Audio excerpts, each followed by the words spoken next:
guys, I thought I'd do a quick 1-year review of our BMW i3. We've had it a little over a year, like a year and a month or so. So pretty solid sample size to see what we do and don't like about it. And would, after having a year of experiencing it, would we recommend it? Would we get it again? All that. So I thought I'd just run through exterior, interior, driving, charging, user interface, all that kind of stuff, and just see what it's been like after 1 year. So let's check it out. All right. So first of all, after 1 year, I think it's subjective. A lot of people are going to disagree. I think it still looks good. I think the quirky, strange, odd little sci-fi egg-shaped vehicle look holds up. There's some funky styles that after a few years kind of lose their flavor. But I like the way this whole thing looks. The black and white colors, which it comes in a few different color combos. Blue, all black, white and blue, or black and blue. But the black and white, I think looks good. I think it looks like a little orca or something. Looks like a little chubby little killer whale. It looks good. Paint has held up great. I mean, it's 8 years old. A lot of 8-year-old cars look like they're 8 years old. This definitely needs a bath. It's a little dusty and a little buggy. I think the looks have held up. And I don't just mean like physically, the paint still looks good, but the little quirky styling, like I said, there's some odd cars that sort of lose their appeal after the novelty is worn off. But I like the way this thing looks. So it's held up well. We've had it in some dicey weather and had it sitting outside. Well, actually, it's usually in a garage. We've mostly kept it garage kept, but I'm not sure what the previous owners did with it. But anyways, outside looks good. The tires, man, big important note on the tires. We just got new tires on this thing. These things are brand new. We've only had them about a week. First of all, sticker shock. You would think these little things, they're real narrow. They're narrow little things. My God, they're like motorcycle tires or something. You'd think they'd be pretty cheap, but I shopped around and man, these things are expensive. So just heads up, this is a cheap car. Well, an old one like this is cheap, but you're going to pay for it when you get new tires. Now, having said that, when we got the old bald tires off of here and replaced them with some brand new ones, the range got way better. I guess I wasn't really paying attention to what my actual range was. I just hop in and it says 65 miles. I just figure, it's around 65 miles. But I don't think I was getting close to that now that I'm really thinking about it. Or maybe I was getting that, and now I'm just getting a lot more. We've got new tires on it, and I can drive around town for like 2.5 or 3 hours and come home and still have 20 miles left on this thing. Obviously, what kind of driving you're doing is going to play a huge factor in that. You get on the highway and the range just melts away. But contrary to that, you're doing stop and go traffic and driving around neighborhoods, you can drive all day. Yeah, when people talk about range and things you can do to improve range, I don't think they often mention tires. So that's something to think about. A couple other notes. Charging. This thing has a small battery pack. I think it's a 27 kilowatt hour pack.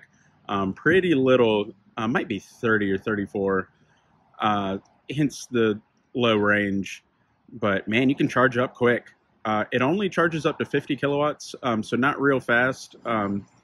Our ID4, Volkswagen ID4 charges up to 125, and most the Hyundai Ioniq 5 and most other higher-end Teslas, higher-end EVs can charge at like 350. So it does not charge real fast on a fast charger, but it's a small battery, so I just zip in, plug in, and I'm done in like 15 minutes. So that's pretty convenient. We do like that. And by the way, I do have an initial review of this. If you head back to our videos, after having it, I don't know, just maybe a couple weeks, we did a review of our immediate thoughts. So definitely check that out. I get a lot more into the weeds on details on that one. But yeah, after a year, we still love this thing. we still call it the fun car. And we prior we had this and a Jeep Renegade, and man, this one really felt like a spaceship in comparison to the Jeep Renegade. Any EV in comparison to just about any gas car is just going to feel like a superior driving experience. But we do have a Volkswagen ID4, and even when comparing it to that, and I've driven several Teslas, I've driven a Model 3 and several Model Ys, it still feels, even at 8 years old, it still feels like an advanced EV. It's quick. Oh man, it's lightning quick, especially after we got the new tires on it. I mean, it feels like you're shot out of a cannon when you mash the accelerator. Quick, pretty low center of gravity. It's a fun car to drive. And like I said, not just in comparison to gas cars, but definitely like stacking it up against other EVs, you know, keeping in mind that it's short range and it's cheaper. It's still an appealing car. The one big downside is just it's short range. We can't take this on any road trips. If Hannah's out of town with the ID4, I'm stuck here strategizing my range and figuring out when I'm going to charge and is it all juiced up. And, you know, I'm not going to do any big long road trips in this thing at all. But that was never in the intent. We definitely got it just to be a run errands kind of car. And, you know, it's definitely a big drawback. But when you get one of these, you know you're not going to have it as a long-range car. It's just a zip around town kind of car. Yeah, so it rides great. Well, it's a little stiff. The suspension, I don't know if it's because it's old or if that's just the way it is, but you feel every little bump in the road. But it's fun to drive because it's quick. And yeah, we definitely love it. So I'm going to hop inside and make a few comments about the interior and maybe a few other things that I've thought of. All right, the interior. I still really like the interior. It's really nice. I don't think I got into this in the first video I did, but this material that the seats are made out of, I guess it's cloth. It feels a little more high-end than regular cloth, and it's got some fake leather here. It really has held up well. It's an 8-year-old car, and, you know, we could probably clean these things up a little bit, but the interior looks like it's new. It's a little dusty. I mean, any dirt, it's on me. Like if I actually wipe this thing down, it looked like a showroom car in the interior. It all has held up really well. I think we've got about 60,000 total miles on this, and it's 8 years old, and I'm not sure what the previous owners used it for. But the interior has held up really well, and it's pretty comfortable. It's not super cushy, but it's definitely a comfortable interior, very open. The depth isn't really coming through, but man, when you're inside this thing, it feels way bigger than it looks like on the outside. I mean, we jokingly call it the clown car, because it just looks, this car honestly just looks ridiculous. It's a little bubble. But also, you know, like the clown car joke of 12 clowns get out of this tiny little thing. It kind of feels like that in here. It's big. You know, it's just 2 up front, 2 in the back. But when you're in here with 3 other people, you feel like everybody's got room. And plus there's a decent amount of cargo space in the back. Yeah, so it's definitely comfy. It still looks good. It hasn't really aged as far as like how the design is laid out, meaning like you hop in some cars that are 8 years old and it just feels like it. It just looks dated. Missing certain bells and whistles that are standard now, but not with this one. I mean, if you had never even heard of this car and you just jumped in it and I told you, oh, it's a 2022, you'd believe me. It really, I feel like was ahead of its time. Man, this is a 2014 model, and it's got the dual screens, which has kind of become standard. I think the technical term is a binnacle screen over here. Got this main little screen in front of the steering wheel, and then user interface bigger one, not bigger. Depth isn't really coming through, but it's a decent sized screen. You're not exactly going to watch Netflix on it or anything, but it gets the job done for, you know, just hooking up your phone and playing some music.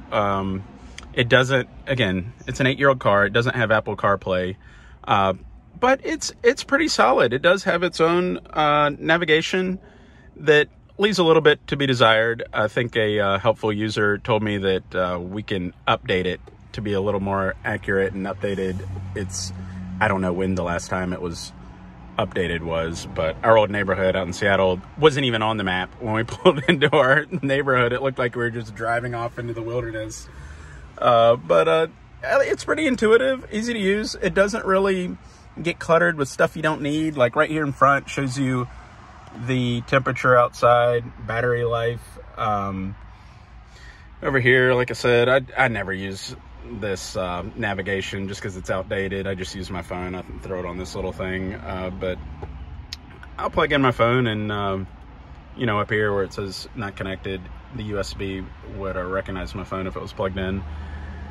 So the interior, it feels good. I'm telling you, let 8-year-old cars feel like they're 8 years old and just look dated, feel dated, not very comfortable, seats falling apart. But it looks good in here. In fact, I'm kind of inspired to clean this thing out a little bit. Wipe it down, get rid of the dust. Maybe wipe the seats down a little bit, vacuum it out. Because it's held up well. And it's such a unique look. This material on the doors is kind of cool. It's sort of a very extremely tightly woven cloth. This stuff over here actually is like some sort of like plant-based sustainable material. It's not plastic. It's I read about it a while back. It's some sort of like plant and paper-based material up there on the dash. So really interesting touches here and there. Nothing really, it's a good base level EV. Nothing you don't need is included, and nothing you really need is not included. Very base level bells and whistles. Again, you're not taking this across the country. You're just sort of running errands with it. We love it. We love it. Yeah. Lots of nooks and crannies. Geez, I'm bad about accumulating sunglasses. I've got this nice cubby up here where I drop sunglasses. It's got a nice little console, storage area down here. Could probably use another cup holder, but not a big deal. It's a nice interior and fun to drive. Charges quick, again, because of the small battery. Yeah, there's just a lot of pluses. Can't really think of any big minuses after having it for a year. Definitely, like I said, not a long-range car, but you know that. I mean, when you get it, you know it's only 60 to 70 miles range. I will say another drawback, it doesn't handle great on the highway. It gets a little wobbly. I think that comes down to the aerodynamics and the little wheels, probably more so the narrow wheels. Like I said, it feels like they threw motorcycle tires on this thing, which saves on efficiency, less energy required to turn those things. So it gets a little wobbly, little hairy on the highway. This thing, it'll go pretty fast. If you get it up over 80, you really got to hang on to the steering wheel because this thing will wobble. And it does not have lane centering or anything like that. It doesn't have anything remotely close to a driver assistance system. Actually, you know, I should dial that back just a hair. It does have, on cruise control, the radar can tell how far ahead the car in front is, and it'll stay a safe length behind, but it's not steering for you. It's just keeping a safe distance, maintaining speed, but you're still steering. So lots and lots of positives. We genuinely still love it. I think we'd like to get a second long-range vehicle. Like I said, when one of us is out of town with the ID4, the other one's stuck here with this little thing and having to really strategize with the range. Like, where am I going? Do they have a charger? Have I got enough juice to get back?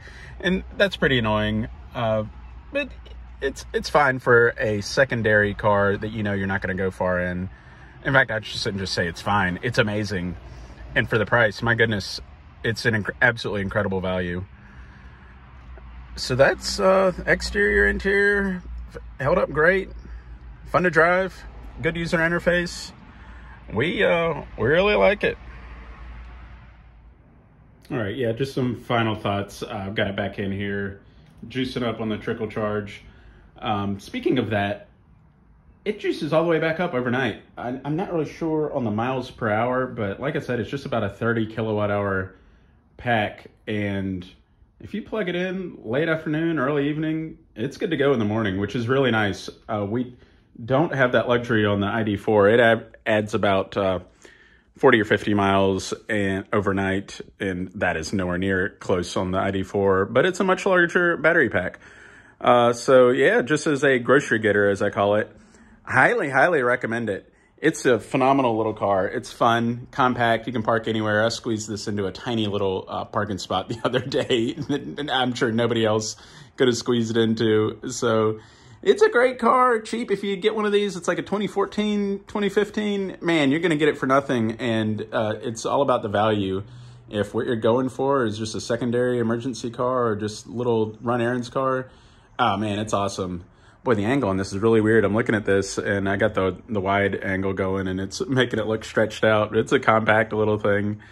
If we wanted a short-range car, like I said, I think we're leaning towards getting a longer-range car for our second car. As much as we love this, I think we just want more range.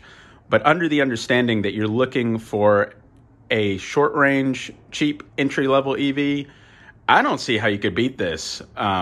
Maybe a Chevy Bolt, but my goodness, their janky battery packs just scare me. And the Leafs batteries didn't really hold up. Like their range just really depletes after 6 or 7 or 8 years, whereas this one has really held up. This thing still gets a full charge and full load of range. I honestly, for an early model EV, under 15,000, short range, it doesn't get any better than this. We love it. Highly recommend it. If you have any questions, feel free to drop them in the comments. I feel like I just breezed over this pretty quickly, just sort of stream of conscious, thinking of what I did and didn't like. Definitely leaned way heavier on the what did I like, because it's a great little car. And if I missed something important, let me know. I can definitely chime in. But thanks for watching, and we will see you on the next video. Bye.